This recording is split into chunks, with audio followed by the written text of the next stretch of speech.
Di sini saya memperkenalkan nama saya Rita Dewi Mario. Di sini saya ingin menyampaikan tugas ulangan akhir semester analisis proses bisnis. Di sini saya akan mencoba membahas pemodelan proses bisnis dengan BPMN. Di sini dari pengertian dalam pemodelan proses menggambarkan alur dari aktivitas bisnis dari sebuah sistem. Tujuan dari pemodelan ini adalah membantu pihak-pihak yang terlibat dalam proses tersebut mengerti dan memahami setiap langkah dari proses tersebut, sehingga perusahaan dapat mencapai keuntungan yang harusnya dari permodalan. Dalam permodalan bisnis proses, metode yang digunakan dari pengamatan stakeholders dapat dimengerti oleh setiap pihak yang berkaitan dengan bisnis. Alur proses harus digambarkan dengan jelas agar tidak terjadi perspektif akan suatu proses yang berbeda. Untuk menggambar perbedaan yang pertama yaitu peta bisnis proses. Di gambaran di sini, BPMN adalah standar untuk pemodelan proses bisnis yang menyediakan notasi garis yang menentukan proses bisnis dalam proses bisnis diagram. Berdasarkan pada teknologi kocok sangat mirip dengan diagram aktivitas definisi dari tulis IMN. Tujuan dari BPMN sendiri adalah untuk mendukung manajemen proses bisnis, baik untuk pengelola teknik dan manajemen bisnis, dengan menyediakan metode yang intuitif untuk menggunakan bisnis, namun dapat mewakili proses yang kompleks. BPMN juga digunakan untuk menggambarkan proses bisnis dengan teknologi informasi.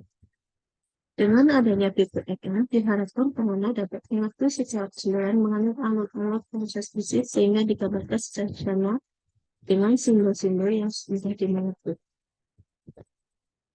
Di dalam BPMN terdapat beberapa elemen yang terdasari dari metode ini. Yang pertama adalah per-action effort. Aktif itu semua. Connecting object, solution. Efek dalam menentukan proses menggunakan BPM bersama simbol dari data dipakai. Di dalam BPM terdapat beberapa elemen yang dapat digunakan. Ada beberapa simbol dasar yang dapat dipakai dan digunakan untuk membuat dengan BPM. Yang pertama adalah activity. Simbol yang digunakan ini adalah untuk menggambarkan tugas atau aktivitas spesifik dalam setiap proses bisnis. Aktivitas ini bisa berupa tugas, manusia atau tugas fisik dalam dan dapat berlangsung secara paralel maupun secara berubah. Yang kedua adalah deadline. Simbol yang digunakan untuk membuat pengambilan keputusan dalam proses bisnis dalam memperkuat aliran proses. Yang ketiga, data objek. Simbol yang digunakan untuk mewakili informasi atau nilai diterima, proses dan dikembangkan secara proses bisnis. Yang keempat adalah pause, sistem simbol yang digunakan untuk menentukan bagian dari proses bisnis yang digunakan oleh organisasi atau departemen tertentu.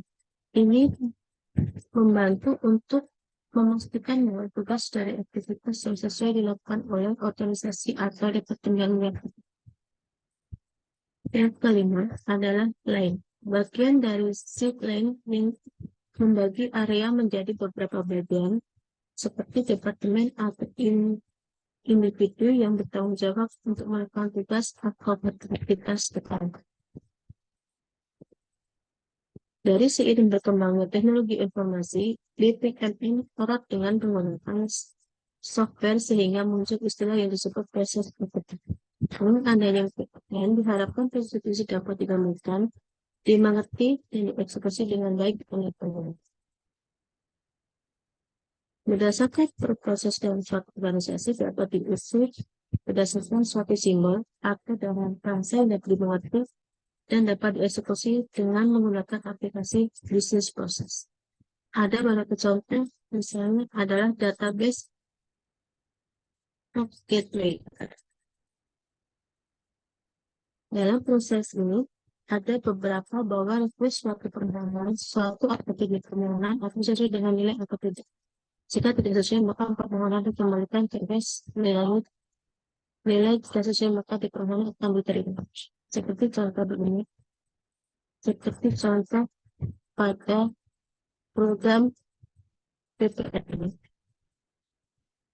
Di sini adalah pengajuan permohonan dimulai dari permohonan, kemudian diproses untuk pengajuan permohonan. Ada di sini ada penilaian, kemudian dari penilaian ini apakah sesuai dengan penilaian. Kalau tidak sesuai, akan dikembalikan oleh pengajuan permohonan. Jika sesuai dengan permohonan, akan disimpan permohonan dan proses berikutnya akan selesai. Yang kedua adalah inclusive of feedback. Suatu proses ketika user baru mengambil ketika seseorang mengambil user ternyata dengan pilihan apakah suatu proses disebut terdahulu, apakah perlu diisi bangsi terlebih dahulu, apakah user tidak perlu memberikan dari apa-apa. Adalah contoh itu sudah di atas user memiliki salah satu dari 3 pilihan tersebut bisa. Yang kedua, maka semua pilihan tersebut dapat dipilih. Jika user memiliki itu dibasikan, terlebih dahulu ia harus bisa mengenali jika untuk user tidak sebelum terlebih. Jika user memutuskan untuk isi bensin dan memutuskan untuk terlebih dahulu, maka ia baru bisa mengenali mobil. Di sini kita gambarkan seperti ini. Kita mulai dari start. Untuk memilih mobil, ada step pilihan akan dibersihkan terlebih dahulu atau akan memilih bensin terlebih dahulu. Lalu yang dibersihkan atau isi bensin, pengendara akan menggunakan terus atau turun dari mobil dan selesai. Event that harus kedua. Proses pembelian selanjutnya adalah di sini ada contoh pembelian pakaian. Di sini ada 3 pemilihan, yaitu akan membeli atau tidak. Jika akan membeli, maka akan diteruskan ke proses pembayaran melalui kasir. Di sini ada 3 komponen yang akan digunakan. Pesanan barang, ada pembeli, ada pelayanan, dan kasir.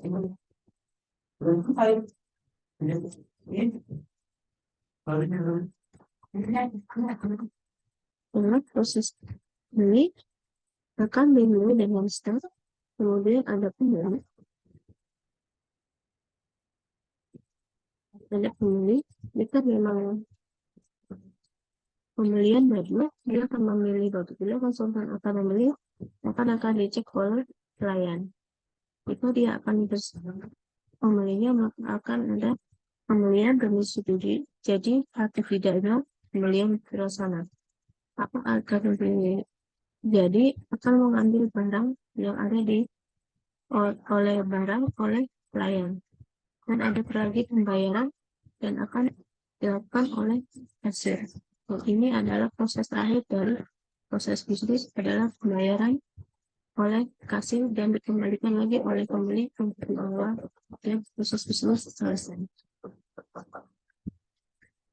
Selanjutnya ada kompleks desain report. Proses mengikuti tes ujian universitas pada gambaran di atas, di mana syarat masuk diharuskan di atas 100. Jika terdapat nilai 800 atau 1000, maka harus membaca lagi buku persiapan dan kemudian mengikuti ulangan lagi. Namun jika nilainya tepat di bawah 100.000, maka dia harus mengulang lagi mendapatkan nilai dan di bawah 100. Yaitu mengikuti kelas tambahan dan mengikuti ujian lagi. Namun jika nilai masih di bawah 100, maka ia harus mengenal proses tersebut.